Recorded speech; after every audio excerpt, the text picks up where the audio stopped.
If you had an ability to be able to remotely perceive stuff any place in the world, that could be an extraordinary intelligence source. In this video, I want to briefly discuss the newly released documentary, Third Eye Spies, which details the 20-year, highly classified, top-secret CIA remote viewing program.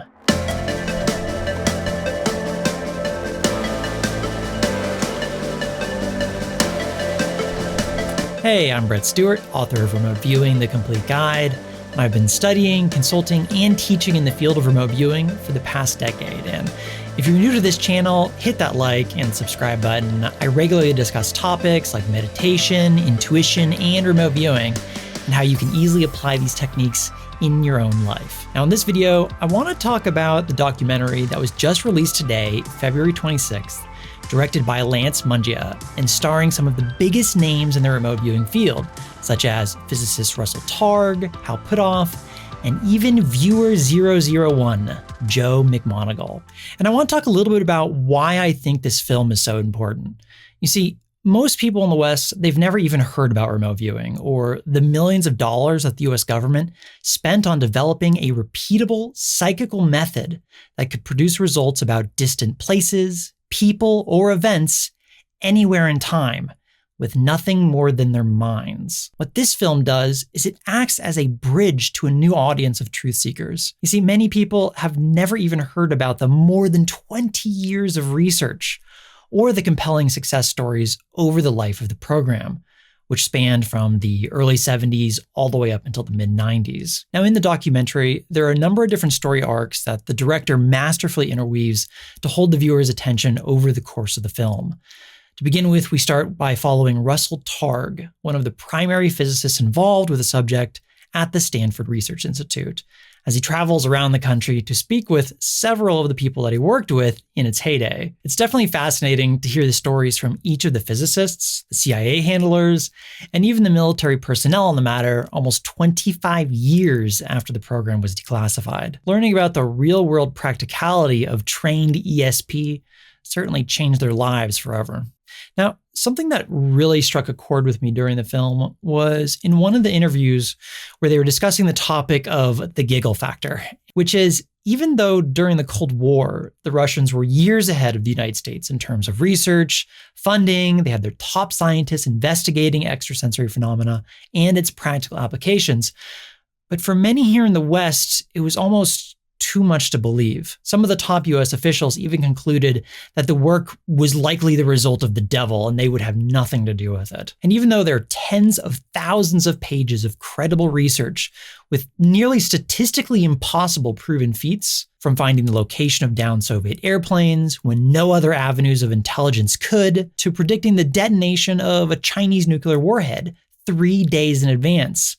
Still, the idea that humans somehow have the ability to access information about distant targets with nothing more than their conscious awareness, often even up to today, it comes off as a joke and it induces that faint laugh or surely you must be kidding, and usually that ends the discussion. Now, the thing about this film is I think that this will change that for a lot of people. It will change their minds on the subject. The director and the editors really do a brilliant job, and the film easily passes the look test. The production quality, the sound editing, and the visuals are all simply fantastic. It passes the smell test as well. That is to say, it comes across as authentic and credible, something that's really not easily achieved when discussing psychical phenomena in the West. But the director does this by sticking to the facts and interviewing people like Nobel laureate in physics, Brian Josephson, and even one of the original CIA handlers for the top secret program, Kit Green. Now, one of the things that has my mind still spinning after watching the film last night is something that actually Green said in one of his interviews. And it's something I've actually always suspected for a number of different reasons. In his interview, he talks about him having two credible sources that stipulate that a United States remote viewing program still exists today. Additionally, what we learned about Pat Price, one of the naturally gifted psychics that worked with physicists and eventually was hired directly by the CIA and then subsequently was found dead in Vegas just months later, it makes me wonder if the details around his mysterious death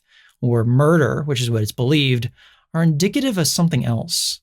Whether it was a cover story for the recruitment into a deep black remote viewing program, far removed from the original researchers or any oversight committees. Now, certainly this is just my own pure speculation at this point, but you should definitely go watch the film over on iTunes to get the full story, also to kind of see what I mean. Now, on another interesting note, personally, I've read probably almost every book you can get your hands on about remote viewing, but after watching the film, I still learned a number of new things that I was completely unaware of, and I think this is indicative of the director's skill for uncovering important historical information that really deserves to be seen in the light of day. And ultimately, I also think that the film does an enormous service to bringing the discussion about human consciousness and its amazing capabilities to the forefront of discussion. It's so easy for people to dismiss psychical phenomena away these days, especially with the amount of snake oil that exists under the same names. But the evidence in this film is so clear and compelling, it demands the attention of any serious truth seeker in the world today. And with more open minds considering the evidence, the research, the successful real-world military intelligence applications, and ultimately the disconcerting way that the program was closed down in an obvious manner to discredit the research and anyone involved, I'm hopeful that new faces will end up investigating the field and potentially even become proficient remote viewers themselves. It's actually really quite exciting to see because I've always believed that the more people that try remote viewing for themselves just might surprise themselves with what they can do. The recent spike in popularity of my video, Learn Remote Viewing in Less Than 20 Minutes, which I'll link at the end, I think also reflects this. And with more people trying this skill out themselves, it also potentially means that the field of remote viewing will advance much more quickly as well. So definitely go buy the film, support the 5 years of effort that the director spent creating the documentary. It's well worth it, and I'll put a link in the description below for you. And so with that, make sure to hit a like on this video, subscribe to the channel if you're new, and if you want to learn the fundamentals of remote viewing in less than 20 minutes, check out the video linked on the side. I'm Brett Stuart, and I'll see you guys in the next video. Take care.